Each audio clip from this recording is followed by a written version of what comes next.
आप मुझे बताओ, अगर पिछड़ा वर्ग को कॉन्ट्रैक्ट नहीं मिलेगा, अति पिछड़ा को कॉन्ट्रैक्ट नहीं मिलेगा, राजनीति कैसे करोगे? आपके बिना ये नहीं बन सकता, आपकी सोच के बिना ये नहीं बन सकता हिंदुस्तान। ट्रंप साहब ने 11 बार ट्वीट किया, यहां पे सरेंडर हो गया। ये देश हर जात का है, हर धर्म का है, महिलाओं का है, पुरुषों का है, विकलांगों का है, सबका है। अति पिछड़ा वर्ग की बात हो रही है, दलितों की बात हो रही है, पिछड़ों की बात हो रही है। अब 90% जो हमारी आबादी है, आप मुझे बताओ,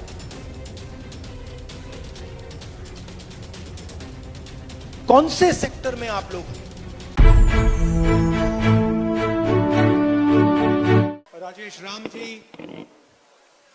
शकील अहमद जी, अनिल जैन जी, शिव ठाकुर जी, इशादुल हक जी, प्रोफेसर मुकेश शर्मा जी, भागीरथ मांझी जी, राकेश रंजन जी, केपी सिंह जी, शशि भूषण पंडित जी, अंजू बौद्ध जी, राम प्यारे जी, गौतम प्रीतम जी, ब्रह्मदेव पटेल जी, भाई और बहनों, आप सबका यहां बहुत बहुत स्वागत, नमस्कार।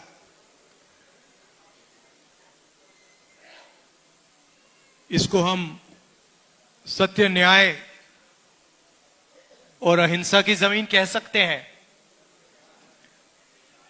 बिहार को कह सकते हैं ना? और नया डेफिनेशन दिया है 21वीं सदी का। पुराना डेफिनेशन सत्य, न्याय और अहिंसा की जमीन, नया definition crime capital of India, Bihar. तो देखिए कहां से कहां पहुंच गए आप लोग। शुरुआत भैया, शुरुआत कहां हुई, आपकी सोच कहां कहां पहुंची। आजकल जापान की बात होती है, कोरिया की बात होती है, चाइना की बात होती है, वियतनाम की बात होती है, मगर उनका जो सोचने का आर्किटेक्चर है वो कहां से आया? वो आप लोगों ने दिया। यहां से, बिहार से सोच गई थी। Tibet, Sri Lanka, Vietnam, Korea, Japan, China. तो यह है बिहार का मतलब, यह है सत्य, न्याय और अहिंसा का मतलब, का इफेक्ट। और आज ये सब भूल गए आपकी सरकार, आप लोग नहीं, आपकी सरकार ये सब भूल गई और बड़े शब्दों में बिहार को क्राइम कैपिटल बना दिया। यही बदलाव हम चाहते हैं कि जो आप पहले थे, आपने सिर्फ हिंदुस्तान को नहीं, पूरी दुनिया को रास्ता दिखाया है। आपकी सोच ने, आपकी थिंकिंग ने। नालंदा में आपकी यूनिवर्सिटी हुआ करती थी, पूरी दुनिया से लोग यहां आते थे। और आज बिहार से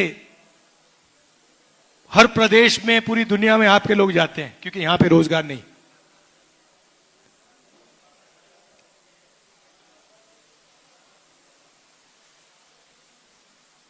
मुझे भी सत्य में इंटरेस्ट है।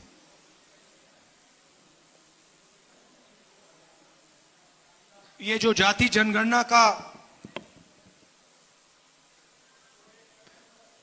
कि जो सोच है, ये मुझे काफी टाइम लगा इस बात को गहराई से समझने के लिए। मैं राजनीति में 2004 में आया और आस्ते आस्ते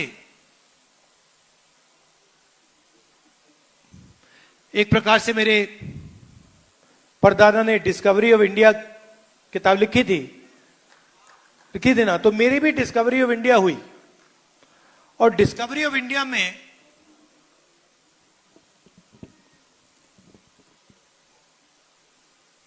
आस्ते आस्ते मुझे दिखने लगा कि जिसको हम इंडिया कहते हैं उसमें 90% लोगों की भागीदारी तो है ही नहीं,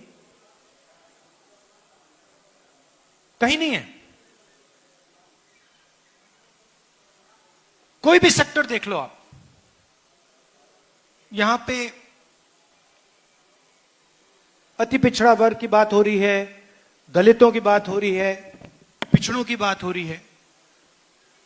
अब 90% जो हमारी आबादी है, आप मुझे बताओ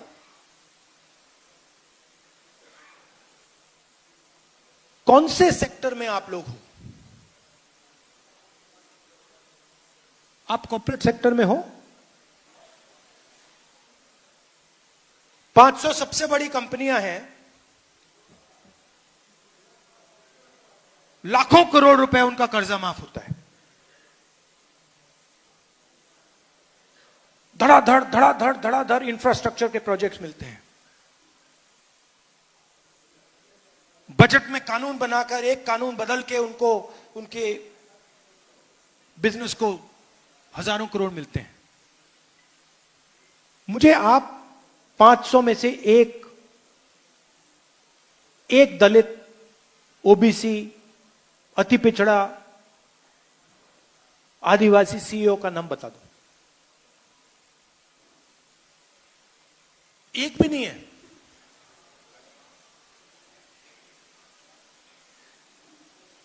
सीईओ छोड़िए, मैनेजमेंट टीम, सीनियर मैनेजमेंट, वहां मुझे दिखा दीजिए, वहां नहीं मिलेगा आपको। पहले सरकारी अस्पताल होते थे, अब प्राइवेट अस्पताल है। पहले सरकार आपका इलाज करवाती थी, अब आपको इलाज करवाने के लिए लाखों रुपए देने पड़ते हैं। प्राइवेट अस्पतालों को सरकार जमीन देती है। किसकी जमीन देती है? आपकी जमीन देती है। प्राइवेट अस्पतालों के मालिकों की लिस्ट निकालो, डॉक्टरों की लिस्ट निकालो, और मुझे आदिवासी नाम, अति पिछड़ा नाम, दलित नाम, पिछड़ा नाम दिखा दो वहां पे।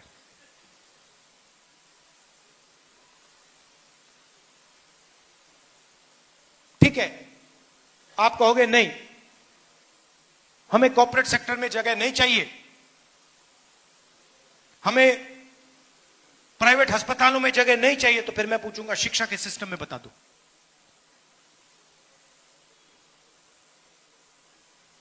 सारे के सारे स्कूल, यूनिवर्सिटी, कॉलेज प्राइवेटाइज, जमीन आपकी,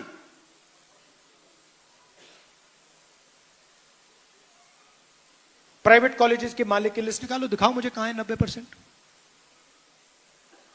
यही बात जुडिशरी में। ब्यूरोक्रेसी की आप जानते हो, रिजर्वेशन है, मगर ब्यूरोक्रेसी में आपके जो लोग हैं वो पीछे बैठे रहते हैं बंद कमरों में। जहां पैसे डिस्ट्रीब्यूशन की बात आती है, बजट की बात आती है, पिछले साल मैंने बताया था,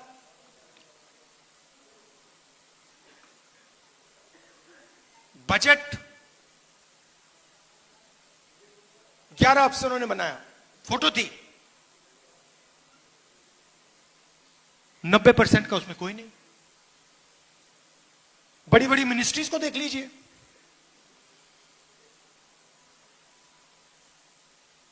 नब्बे में से 3 secretary to government of India पिछड़ा और अति पिछड़ा वर्ग के। 90 में से 3। आपकी आबादी कम से कम 55%, 90 में से 3, और वो भी 3 छोटे छोटे विभागों में। जहां धन धन जाता है, फाइनेंस, डिफेंस, उधर कोई नहीं। और वही हालत आदिवासियों की, दलितों की। मजदूरों की लिस्ट निकालो, मनरेगा की लिस्ट निकालो, ऊपर ड्राइवर्स की लिस्ट निकालो, वहां पे सिर्फ आपको ओबीसी, दलित, अति पिछड़ा, ये लोग मिलेंगे। अब दो हिंदुस्तान बन रहे हैं, ठीक है। अगर दो हिंदुस्तान में 50% आपका कंट्रोल होता और 50% किसी और का, तो ठीक है। मगर आपकी आबादी 90% है और आपका कंट्रोल 5% भी नहीं है।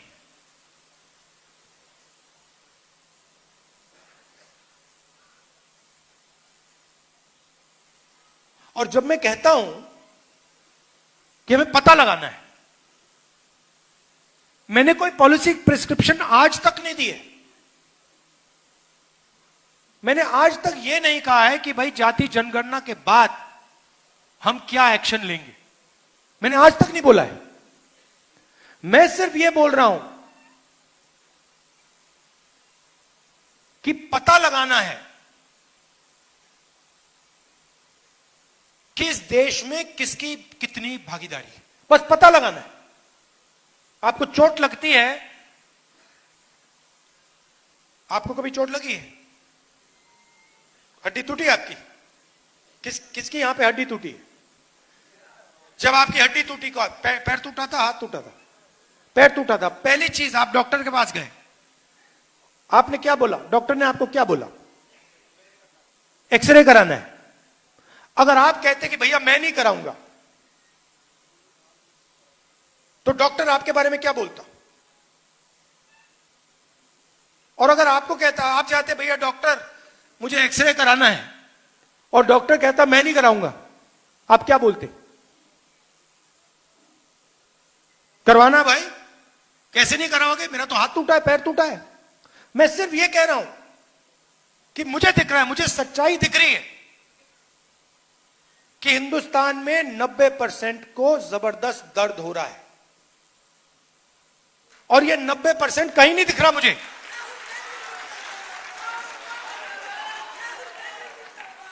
चाहे बलात्कार हो, गरीबी हो,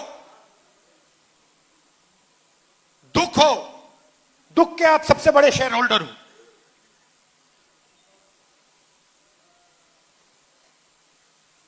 नब्बे % दुख आपका है, आप दुख के शेयर होल्डर हो, बाकी कहीं भागीदारी नहीं आपकी। तो यह तो मुझे सच्चाई दिख रही है, और जैसे मैंने आपसे कहा मैं सच्चाई देखता हूं, मुझे सच्चाई में इंटरेस्ट है। तो मेरे माइंड में आइडिया आया कि भैया देखो पता लगाते हैं ये है क्या, देश का एक्सरे करते हैं। मोदी जी हर भाषण में कहते थे मैं ओबीसी हूं, हर भाषण में। जाति जनगणना के बाद कहते हैं हिंदुस्तान में तो जाति नहीं है। अरे हिंदुस्तान में जात नहीं है तो आप कैसे ओबीसी हो गए?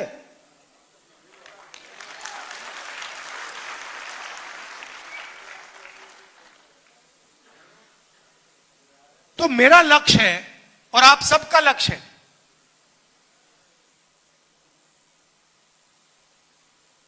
जाति जनगणना। और मैंने लोकसभा में मोदी जी के सामने आंख में आंख मिलाकर कहा कि मोदी जी जाति जनगणना होगा। आप जानते हो उनको सरेंडर करने की आदत है। आप देखो, मैं आरएसएस से लड़ता हूं, मैं गहरी बात बोल रहा हूं। इनकी हिस्ट्री है, ये 2 मिनट में चिट्ठी लिखना शुरू कर देते हैं। आजकल मॉडर्न जमाना है, ठीक है भैया, चिट्ठी नहीं लिखेंगे, आजकल व्हाट्सएप मार देंगे। ट्रंप साहब ने 11 बार बोला है, 11 बार, कि मैंने नरेंद्र मोदी को सरेंडर करवा दिया। 11 बार बोला है पब्लिक में। नरेंद्र मोदी जी चू नहीं कर पा रहे हैं। नरेंद्र मोदी ये नहीं बोल पा रहे हैं कि ये जो ट्रंप है ये झूठ बोल रहा है, क्योंकि वो सच्चाई है। और मुझे मालूम था कि जिस दिन हमने थोड़ा सा दबाव डाल दिया, उस दिन एकदम सरेंडर कर जाएंगे। मगर आप गलत फहमी में मत रहिए। ये जाति जनगणना जो करा रहे ना, ये असली जाति जनगणना नहीं कराएंगे, कभी नहीं कराएंगे। क्योंकि जिस दिन इन्होंने जाति जनगणना, असली जाति जनगणना कर लिया, उस दिन इनकी राजनीति समाप्त हो जाएगी, खत्म हो जाएगी। ये नहीं कर सकते हैं। जाति जनगणना के दो तरीके हैं। एक बीजेपी का मॉडल, एक तेलंगाना का मॉडल। इसमें मैं आपको फर्क समझाना चाहता हूं। बीजेपी के मॉडल में बंद कमरे में अफसरों ने सवाल डिसाइड किए हैं। उन अफसरों में 90% का कोई नहीं था। बात समझिए। जाति जनगणना में सबसे जरूरी बात, कौन से सवाल पूछे जा रहे हैं।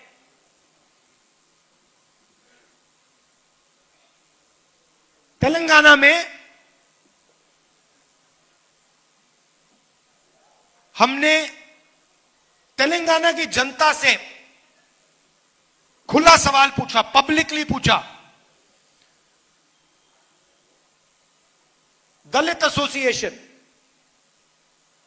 उनके नेता, उनके पत्रकार, अति पिछड़ा एसोसिएशन, उनके लीडर, पिछड़ा वर्ग के एसोसिएशन, माइनॉरिटी एसोसिएशन, उनके लीडर, उनकी पब्लिक, आदिवासी, जनरल कास्ट, सबसे पूछा कि भैया देखिए, हम जाति जनगणना करने जा रहे हैं, सर्वे करने जा रहे हैं, आप कौन से सवाल पूछवाना चाहते हो।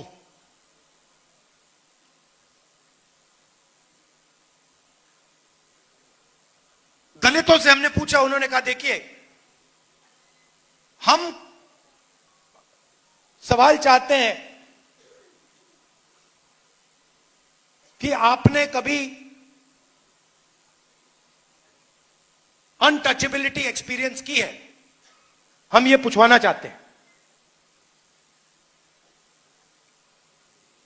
पिछड़ों ने अलग सवाल दिए, अति पिछड़ों ने अलग सवाल दिए, दलितों ने अलग दिए, आदिवासियों ने अलग दिए। 3 लाख लोगों ने ऐसी मीटिंग में, खुली मीटिंग्स में जाति जनगणना के सवाल डिजाइन किए। उसके बाद सरकार तेलंगाना के हर घर में गई, हर व्यक्ति के पास गई। अगर वो व्यक्ति घर में नहीं था तो वापस गई।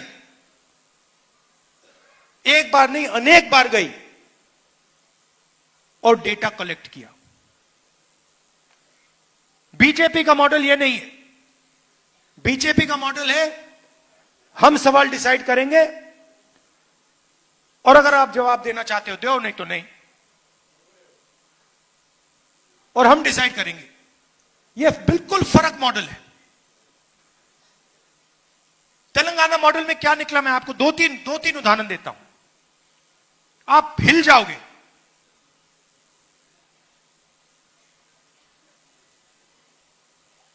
सरकारी कॉन्ट्रैक्ट्स देखे हमने।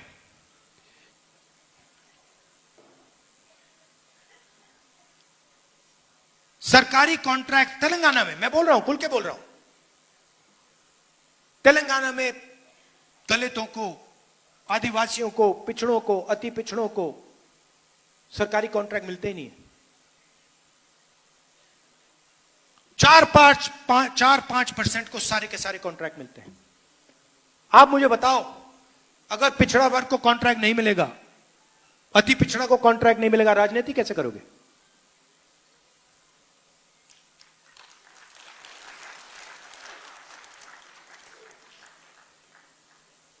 हमने उबर ड्राइवर्स की लिस्ट निकाली है जो डिलीवरी करते हैं।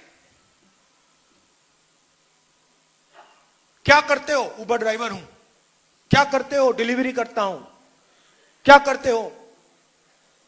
पिज्जा डिलीवर करता हूं। उसमें सिर्फ पिछड़ा, अति पिछड़ा, दलित, आदिवासी।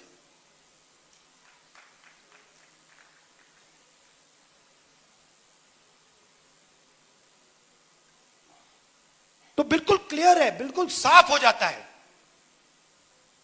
जिस दिन देश में सही जाति जनगणना हुआ, उस दिन एक्सरे छोड़ो एमआरआई जैसा हो जाएगा। आपको पता लग जाएगा भैया यहां क्या है, वहां क्या है, क्या हो रहा है। और ये मैं आपको बोल रहा हूं, या तो बीजेपी सही जाति जनगणना करेगी, मुझे नहीं लगता करेगी। वो 27 में कह रहे करेंगे, मुझे नहीं लगता। मगर मैं आपको वायदा कर रहा हूं, बीजेपी करे ना करे, मैं तो पार्लियामेंट हाउस में, राज्यसभा में, लोकसभा में वो करवा के दूंगा। क्योंकि मैं आपको सच्चाई दिखाना चाहता हूं। मैं आपको आपकी सच्चाई दिखाना चाहता हूं कि आपके साथ, आपके खिलाफ इस देश में किस प्रकार से काम किया जा रहा है। आपके बच्चों के भविष्य के खिलाफ किस प्रकार काम किया जा रहा है। मैं आपको ये क्लैरिटी से दिखाना चाहता हूं। ये देखो, ये है आपकी सच्चाई। और ये मेरे लिए राजनीतिक लक्ष्य नहीं है भैया। ये मैं राजनीति के लिए नहीं कर रहा हूं, ये मैं अपने देश के लिए कर रहा हूं, सच्चाई के लिए कर रहा हूं। कॉन्स्टिट्यूशन में लिखा है, जो इस पर आक्रमण कर रहे हैं, इसको खत्म करने की कोशिश कर रहे हैं, इस कॉन्स्टिट्यूशन में लिखा है ये देश सब लोगों का है। ये देश हर जात का है, हर धर्म का है, महिलाओं का है, पुरुषों का है, विकलांगों का है, सबका है। और जाति जनगणना इस कॉन्स्टिट्यूशन, इस प्यारे कॉन्स्टिट्यूशन की रक्षा करने का तरीका है। और मैं जानता हूं जो मैं कह रहा हूं, इस बात को आप गहराई से समझ रहे हो, क्योंकि आपके लाइफ में आपको दिखता होगा। अभी मैं आया, छोटी सी बच्ची मुझे कहती है मैं डॉक्टर बनूंगी।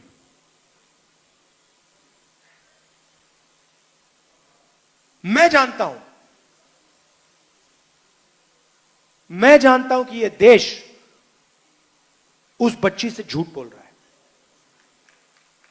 मैं जानता हूं क्योंकि वो अति पिछड़े वर्ग की है, वो डॉक्टर नहीं बनेगी, क्योंकि आप लोगों के लिए रास्ते बंद हैं। और मैं वैसा देश नहीं चाहता हूं जो अपने बच्चों को झूठ बोले। डॉक्टर बनोगे, लॉयर बनोगे, कंपनी चलाओगे, आईएएस अफसर बनोगे, और फिर लिस्ट निकालो, कुछ नहीं, 90% उस लिस्ट में है ही नहीं। उसमें गरीब जनरल कास्ट के भी लोग हैं, वो भी परे किए गए हैं। 95% लोगों के लिए इस देश में कुछ नहीं है।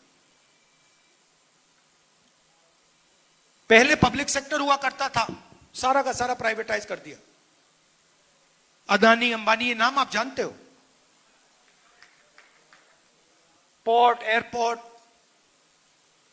डिफेंस, जो भी इनको चाहिए, जितनी भी जमीन चाहिए, धारावी लेने की कोशिश कर रहा है। आप धारावी गए कभी? धारावी कोई गया यहां पे?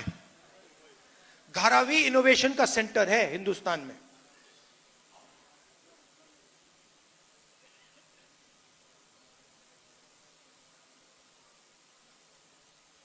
पूरी की पूरी जमीन ले जा रहा है, लाखों करोड़ रुपए की जमीन ऐसे ही। दोस्ती है बस नरेंद्र मोदी के साथ।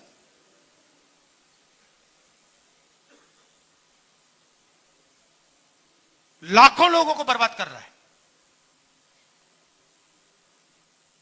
उनका रोजगार वहां है, उनका पूरा बिजनेस वहां है, वहां से उठा के ऐसे फेंक रहा है जैसे उनका कोई मतलब ही नहीं।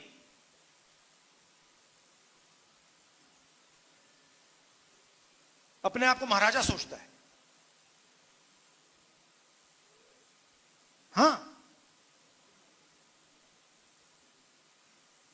तो ये लड़ाई हो रही है।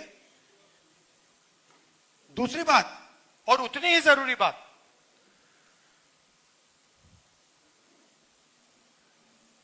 ये आइडिया कहां से आया कि हिंदुस्तान में सिर्फ 50% रिजर्वेशन हो सकता है? आपकी आबादी 90% और 50% की दीवार बना दी कि भैया 50% से ज्यादा रिजर्वेशन नहीं हो सकता। जाति जनगणना हमने तेलंगाना में की, और मैं आपको बता रहा हूं, जाति जनगणना हमने तेलंगाना में की, अगले दिन चीफ मिनिस्टर ने उसको दीवार को तोड़ दिया। चॉइस ही नहीं थी भाई, आप ताली बजा रहे हो, चॉइस नहीं थी। जब उसने देखा कि जाति जनगणना में क्या लिखा है, जब उसने डेटा देखा, उसको पता लग गया कि भैया ये तो बिल्कुल गलत है, इसको तोड़ो। एक दिन नहीं लगा। तो मैंने दो बातें कही थी वहां पे, दोनों को कराऊंगा मैं। तेलंगाना में हो गया, कर्नाटक में हो गया, जहां भी हमारी सरकार बनेगी वो 50% को वहीं तोड़ देंगे। और जाति जनगणना में और इस दीवार में लिंक है। जाति जनगणना के साथ अगर हमने बाकी जो डेटा हिंदुस्तान की सरकार के हाथ में है वो जोड़ दिया, तो विकास का एक बिल्कुल नया तरीका बनेगा। जिस चीज को, जिस प्रकार से हम विकास के बारे में सोचते हैं, वही बदल जाएगा पूरा।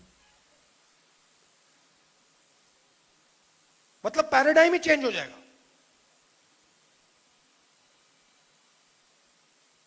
और ये बिहार से ही शुरुआत होगी।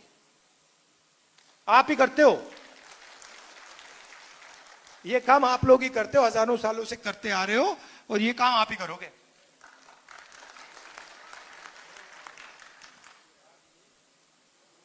सही बात है ना? ये आपके अंदर है, डीएनए में है।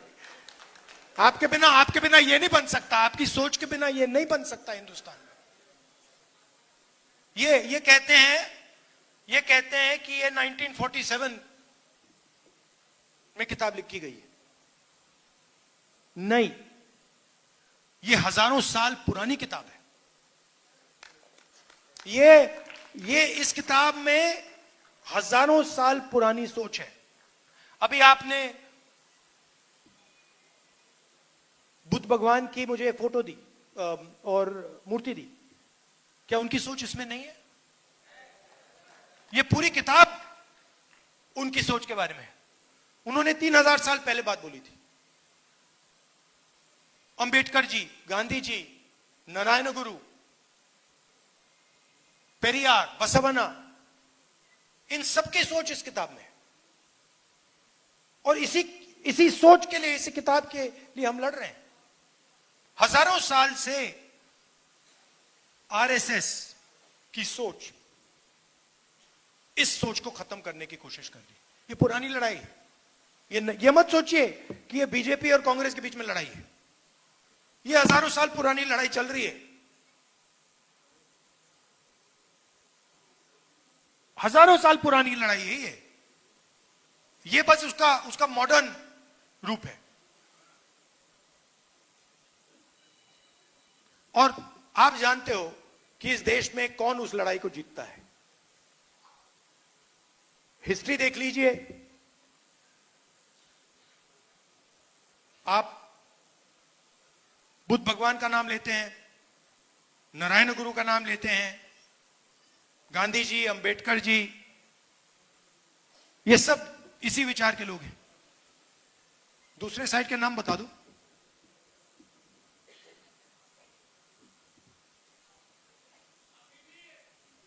तो देखिए शांत हो गए, बिल्कुल कोई है ही नहीं। देखिए एक तरफ महात्मा गांधी है, दूसरी तरफ सावरकर है। एक तरफ महात्मा गांधी है, दूसरी तरफ गोडसे है। गांधी जी ने पूरी लाइफ, जिंदगी सत्य और अहिंसा में दे दी।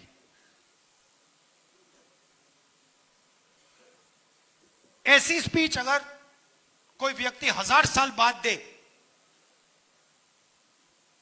वो भी गांधी जी का नाम याद रखेगा। किसी को नहीं मालूम होगा ये सावरकर कौन था।